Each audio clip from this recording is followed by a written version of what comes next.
எப்போவுமே ஒரே மாதிரி சட்னி அரைச்சி போர் அடிக்குதா? அப்போ இந்த மாதிரி ஒரு சட்னி அரைச்சி பாருங்கள். இட்லி தோசை எத்தனை சாப்பிட்றோம்னே தெரியாது, அந்த அளவுக்கு சட்னி சுவையாக இருக்கும். இதுக்கு ஒரு பேனில் எண்ணெய் ஊற்றி உளுந்தம் பருப்பும் பெருங்காயமும் போட்டு வதக்கியிருக்கேன். இதில் பூண்டு வெங்காயம்,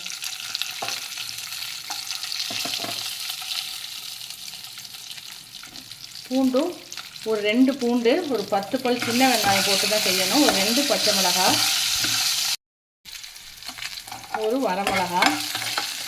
இதெல்லாம் நல்லா பொரியும் போதே நல்ல வாசனையாக இருக்கும். ஏன்னா பச்சை மிளகாயும் வரமிளகாய் பூண்டு வெங்காயத்தோடு சேரும்போது அது நல்ல வாசனையாக இருக்கும். இப்போ இதில் நம்ம ஒரு கத்திரிக்காயை சின்ன சின்னதாக நறுக்கிட்டு அதையும் சேர்த்து வதக்கிட்டு, இந்த கத்திரிக்காய் சட்னி அவ்வளோ டேஸ்ட்டாக இருக்கும் சாப்பிட்றதுக்கு. அதுவும் கத்திரிக்காய் கொஞ்சம் 1-2 அரைப்படாமல் கொஞ்சம் நைஸாக அரைக்காமல் கொஞ்சம் புருப்புருன்னு அரைச்சிங்கன்னா இன்னும் டேஸ்ட்டு சுவையாக இருக்கும். ஆனால் இந்த கத்திரிக்காய் நல்லா வதங்கிடணும். கத்திரிக்காயோடைய பச்சை வாசனை போகிற அளவுக்கு நல்லா வதங்கணும்.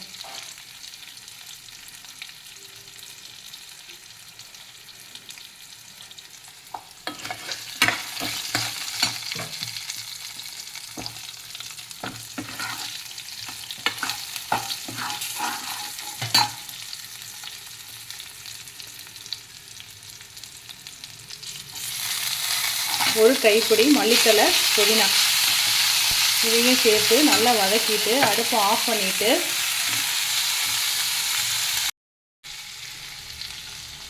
ஒரு சின்ன மூடி தேங்காய், இந்த தேங்காயும் துருவி போடலாம், இல்லை கீறிட்டு போடலாம்.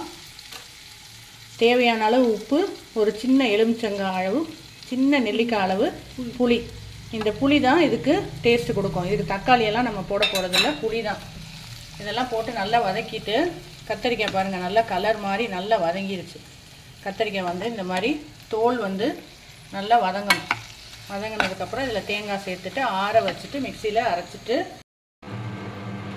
நம்ம அரைச்ச சட்னி சூப்பராக ரெடி ஆயிடுச்சு. இப்படி பார்த்தாலே சாப்பிடணும் போல் தோணுதில்ல. இதுக்கு எண்ணெயில் அரைச்ச பிறகு எண்ணெயில் உளுந்தம் பருப்பும் பெருங்காயம் கருவேப்பிலை தாளித்து கொட்டியிருக்கேன். இந்த மாதிரி நல்லெண்ணெய் தாளித்து இதில் ஊற்றி சாப்பிட்டிங்கன்னா டேஸ்ட்டு சும்மா அட்டகாசமாக இருக்கும். இந்த துவையில் அரைச்சி இதுக்கு இட்லி இல்லை தோசை, நல்லா ஒரு கல் தோசை ஊற்றி சாப்பிட்டிங்கனாலும், ஒரு முட்டை தோசை அந்த மாதிரிலாம் ஊற்றி சாப்பிட்டிங்கனாலும் ரொம்ப சுவையாக இருக்கும். இன்னும் வேணும்னு கேட்டு சாப்பிடுவாங்க. இது கத்திரிக்காயில் அரைச்சதுன்னு யாருக்கும் தெரியாது. கத்திரிக்காய் வாசனை கொஞ்சம் கூட வராது. அவ்வளோ டேஸ்ட்டாக இருக்கும் இந்த சட்னி. இந்த மாதிரி சட்னி அரைச்சி நீங்களும் சாப்பிட்டு பாருங்கள். பிடிச்சிருந்தா எங்கள் சேனலுக்கு மறக்காமல் ஒரு லைக் பண்ணி சப்ஸ்கிரைப் பண்ணுங்கள். தேங்க்யூ.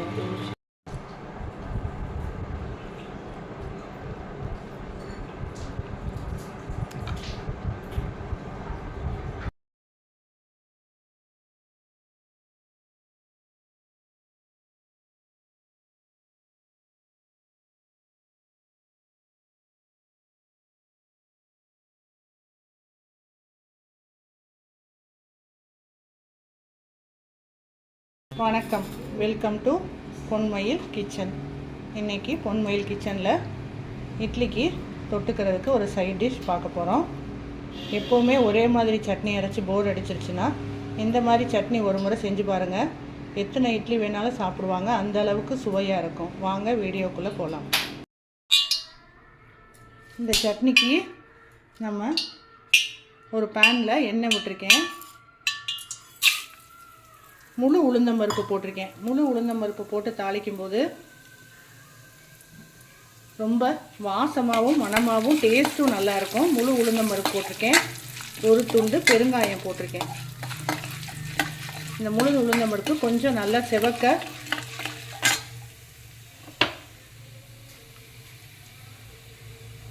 நல்லா செவந்த பிறகு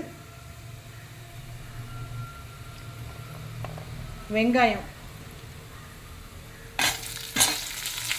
ஒரு 100 கிராம் அளவுக்கு வெங்காயம் எடுத்திருக்கேன். சின்ன வெங்காயமும் பெரிய வெங்காயமும் கலந்து 100 கிராம் அளவுக்கு போடணும். வெங்காயம் நல்லா வதங்கின உடனே இதில் கருவேப்பிலை,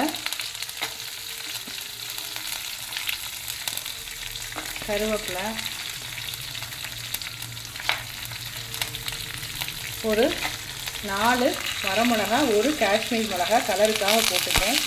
இதெல்லாம் நல்லா வதக்கிட்டு ஒரு 100 கிராம் வெங்காயத்துக்கு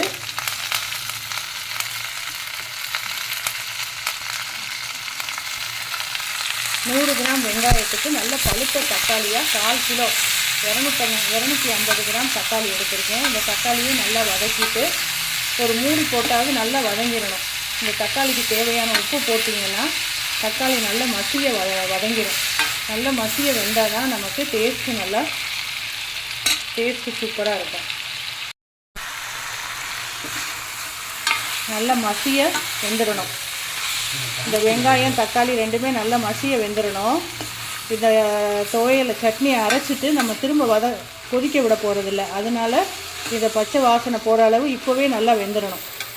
இதை அரைச்சிட்டு நம்ம ஒரு தாளிப்பு தான் கொடுக்க போகிறோம். திரும்ப நம்ம மிளகாய் துவையல் தக்காளி சட்னினா திரும்ப ஒரு தடவை அடுப்பில் வச்சு கொதிக்க விடுவோம்ல, அந்த மாதிரி கொதிக்க விட வேண்டாம். அதனால் இதுலேயே நல்லா இது வெந்துடணும்.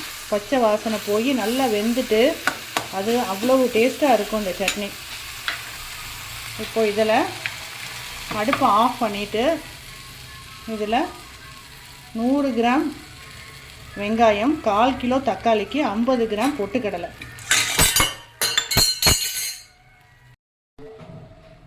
50 கிராம் பொட்டுக்கடலை அடுப்பை ஆஃப் பண்ணிட்டு தான் போடணும். பொட்டுக்கடலை போட்டு வதக்குனிங்கன்னா டேஸ்ட் மாறிடும். இப்போ இதில்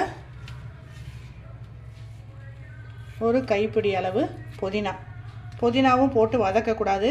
அடுப்பை ஆஃப் பண்ணிட்டு தான் புதினா போடணும், இல்லைன்னா டேஸ்ட் மாறிடும். இப்போ இதை நல்லா கிண்டிட்டு ஆற வச்சுட்டு அரைச்சிட்டு இந்த சட்னிக்கு நம்ம ஒரு தாளிப்பு கொடுக்க போகிறோம். இதுக்கு எண்ணெய் ஊற்றி கடுகு, உளுந்தம்பருப்பு, பெருங்காயம், கருவேப்பிலை போட்டு தாளிச்சிட்டு அரைச்ச சட்னியில் கொஞ்சம் மிக்சியை கழுவுன தண்ணி ஊற்றிருக்கேன். ரொம்ப தண்ணியாக வேணாலும் தண்ணியாகவும் ஊற்றிக்கலாம், கெட்டியாகவும் துவையல் மாதிரியும் வச்சு சாப்பிடலாம். இதில் அந்த தாளிப்பை ஊற்றிட்டோம்னா நமக்கு அருமையான சுவையான சட்னி. எப்போவும் ஒரே மாதிரி அரைக்காமல் இந்த மாதிரி அரைச்சி பாருங்கள்,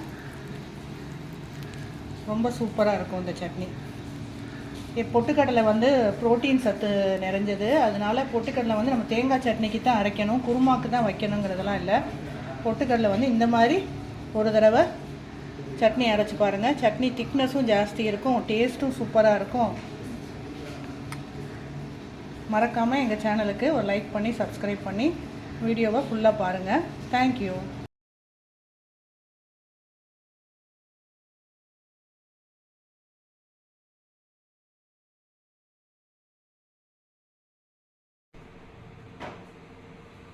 வணக்கம், வெல்கம் டு பொன்மயில் கிச்சன். இன்றைக்கி நம்ம கிச்சனில் வெள்ளை பணியாரமும் அதுக்கேற்ற மிளகாய் துவையலும் தான் பார்க்க போகிறோம்.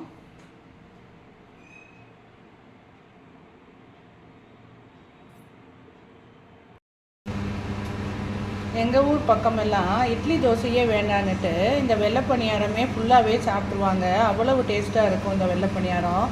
இது இல்லாத கல்யாண விசேஷங்களே இருக்காது. வெள்ளை பணியாரம் அவ்வளவு சுவையாக இருக்கும். இதுக்கு நான் தலையை தட்டிட்டு ஒரு ஆளாக்கு பச்சரிசி எடுத்திருக்கேன். அதுக்கு கோபுரம் மாதிரி உளுந்து வச்சுட்டு, உளுந்து நிறைய போயிடக்கூடாது, அப்போ பணியாரம் புசு புசுன்னு ஆயிரும். கோபுரம் மாதிரி எடுத்துட்டு கீழே உள்ள உளுந்தெல்லாம் நம்ம எடுத்து யூஸ் பண்ணக்கூடாது. மேலே கோபுரம் மாதிரி எடுக்கிறது மட்டும் எடுத்துட்டு 1 மணி நேரம் ஊற வச்சுட்டு அதுக்கப்புறம் நைஸாக மிக்சியில் கூட அரைக்கலாம், இல்லைன்னா கிரைண்டரில் கூட அரைக்கலாம். அரைச்சிட்டு இதை நல்லா ஊற்றினோம்னா, எண்ணெயை காய வச்சு ஊற்றினோன்னா அப்படி இருக்குங்க இந்த வெள்ளை பணியாரம். இதுக்கு ஒரு நல்ல ரோசாப்பூ துவையல் அரைப்பாங்க, அதுவும் கொரடான்னு அரைப்பாங்க, அதுவும் சூப்பராக இருக்கும். இந்த வெள்ளை பணியாரத்துக்கு டிப்ஸ் எல்லாம் நிறைய சொல்லியிருக்கேன். மறக்காமல் எங்கள் வீடியோவை ஃபுல்லாக பாருங்கள். பார்த்து ஒரு லைக் பண்ணி சப்ஸ்கிரைப் பட்டனை மட்டும் தட்டி விட்டுருங்க. வாங்க வீடியோக்குள்ளே போகலாம். இதுக்கு நான் ஒரு ஆளாக்கு பச்சரிசி எடுத்து அதுக்கு கோபுரம் மாதிரி உளுந்தம்பருப்பு எடுத்திருக்கேன். கீழே விழுகிற அந்த உளுந்தம்பருப்பெல்லாம் எடுத்து திரும்ப போட்டு ஊற வைக்கக்கூடாது, மேலே இருக்கிறத மட்டும்தான் நம்ம எடுக்கணும். அப்போ தான் வெள்ளை பணியாரம் அவ்வளவு டேஸ்ட்டாக வரும். இதை 1 மணி நேரம் ஊற வச்சுட்டு உடனே ஊற்றலாம், ஃப்ரிட்ஜில் வச்சுட்டு அடுத்த நாள் கூட ஊற்றலாம், அவ்வளவு டேஸ்ட்டாக இருக்கும். ஆனால் வெளியில் வச்சு ஊற்றக்கூடாது. வாங்க இதை 1 மணி நேரம் ஊற வச்சுட்டு அரைச்சிட்டு பார்க்கலாம். நைஸாக அரைக்கணுங்க. நம்ம அரைச்ச பணியார மாவு நல்லா நைஸாக அரைச்சி வச்சுருக்கேன். இப்போ இதில் தேவைப்பட்டால் கொஞ்சம் தண்ணி ஊற்றி கலக்கணும். இல்லை கொஞ்சம் ரஃப்பாக வந்ததுன்னா இதில் ஒரு ஸ்பூன் பால் ஊற்றி கலக்கி செய்யணும். அது ஊற்றும் போது தான் அதை கலக்கி செய்யணும். இது பக்குவமாக செய்கிறதுனால தான் இது எல்லாருக்கும் வந்துடாது இந்த பணியாரம். இதுக்கு நம்ம ஒரு துவையல் அரைக்க போகிறோம்.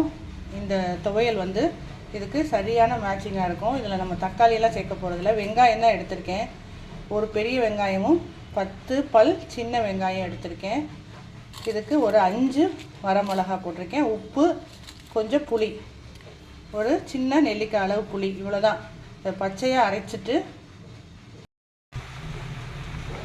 அரைச்ச துவையலில் நம்ம வந்து நல்லா எண்ணெயை ஊற்றி கொஞ்சம் எண்ணெய் ஊற்றி நல்லா வதக்கிடணும்.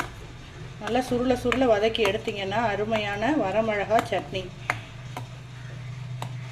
பச்சை புளி சட்னின்னு சொல்லுவாங்க, வரமிளகா சட்னின்னு சொல்லுவாங்க, வெள்ளை பணியார துவையல்னு சொல்லுவாங்க, இது ரோசாப்பூ துவையல்னு சொல்லுவாங்க. சூப்பராக இருக்கும், நல்லா காரசாரமாக. மாவும் ரொம்ப தண்ணியாகவும் இருக்கக்கூடாது, ரொம்பவும் கெட்டியாகவும் இருக்கக்கூடாது. கரெக்டாக தோசை மாவு பக்குவத்தில் தான் இருக்கணும். இந்த கரண்டி வந்து வெள்ளை பணியாரம் ஊற்றுறதுக்குன்னே கரண்டி எங்கள் ஊர் பக்கம்லாம் கிடைக்கும். இந்த கரண்டியை வச்சு தான் வெள்ளை பணியாரம் ஊற்றுனீங்கன்னா பணியாரம் நல்லா சூப்பராக வரும். எடுத்து ஊற்றுனா அப்படி ஊற்ற வரணும். நல்லா பக்குவமாக ஊற்றுனீங்கன்னா பணியாரம் நல்லா புஷ்ஷுன்னு எலும்பி ரொம்ப சாஃப்டாக இருக்கும்.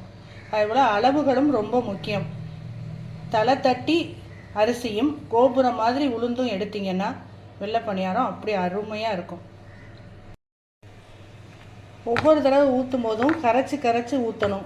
மாவை மேலேருந்து எடுத்து ஊற்றக்கூடாது. இட்லி மாவு மாதிரி மேலாக எடுத்து ஊற்றக்கூடாது. இந்த மாதிரி நிறைய ட்ரிப்ஸ் அண்ட் டிப்ஸ் எல்லாம் இதில் போட்டிருக்கேன் எங்கள் சேனலில். இதெல்லாம் பாருங்கள். நல்லா கரைச்சி ஊற்றுனீங்கன்னா வெள்ளை பணியாரம் வந்து இந்த மாதிரி கரைக்கட்டி வரும். கரைக்கட்டி வந்தால் தான் வெள்ளை பணியாரம், போண்டா மாதிரி வரக்கூடாது. வெள்ளை பணியாரம் பாருங்கள் அப்படி புஷ்ஷுன்னு எலும்புதா. இதை ஊற்றி பார்த்து தான் நம்ம கரெக்ட் பண்ணணும். கொஞ்சம் ரஃப்பாக இருந்தால் பால் ஊற்றணும், கொஞ்சம் ரொம்ப சாஃப்டாக இருந்தால் கொஞ்சம் மாவு போடலாம். அந்த மாதிரி ஊற்றி பார்த்து தான் இதை நம்ம சரி பண்ணணும். நமக்கு எண்ணெயெல்லாம் பிரிஞ்சு வரும்போது அதை எடுத்துடணும். நமக்கு எண்ணெய் மிதக்க மிளகாய் துவையல் நல்லா சூப்பராக ரெடி ஆயிடுச்சு. இந்த வரமிளகாய் துவையலை வெள்ளை பணியாரம் வந்து ப்ளைனாக இருக்கும். அப்போ அந்த ப்ளைனான வெள்ளை பணியாரத்துக்கு இந்த வரமிளகாய் துவையல் காரசாரமான உப்பு புளி காரத்தோட நல்ல சூப்பரான சுவையான இந்த மிளகாய் துவையல் வச்சு சாப்பிடும்போது அந்த வெள்ளை பணியாரத்துடைய சுவை வந்து இன்னும் கூடுதலாக கிடைக்கும். எங்கள் ஊர் பக்கமெல்லாம் இந்த வெள்ளை பணியாரத்துக்கு இந்த வரமிளகாய் துவையல் தான் அரைப்பாங்க. இந்த வரமிளகாய் துவையலை காரைக்குடி பக்கமெல்லாம் ரோசாப்பூ துவையல்பாங்க. ஏன்னா பச்சையாக அரைக்கிறோம் இல்லையா, அதனால் அது ரோசாப்பூ மாதிரி மின்னுது பாருங்கள். அதனால் இந்த துவையலை ரோசாப்பூ துவையல்னு சொல்லுவாங்க. இந்த துவையல் ரெசிபி வெள்ளை பணியாரம் ரெசிபியும் பிடிச்சிருந்தா மறக்காமல் எங்கள் சேனலை ஃபாலோ பண்ணி எங்கள் சேனலுக்கு ஒரு லைக் பண்ணி சப்ஸ்கிரைப் பண்ணுங்கள். தேங்க்யூ.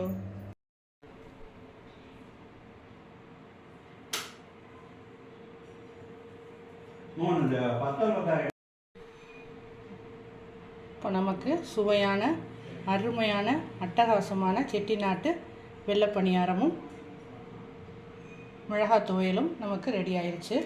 இந்த மாதிரி நீங்களும் செஞ்சு சாப்பிட்டு பாருங்கள். கரெக்டான அளவுகளோட சூப்பராக இருக்கும்.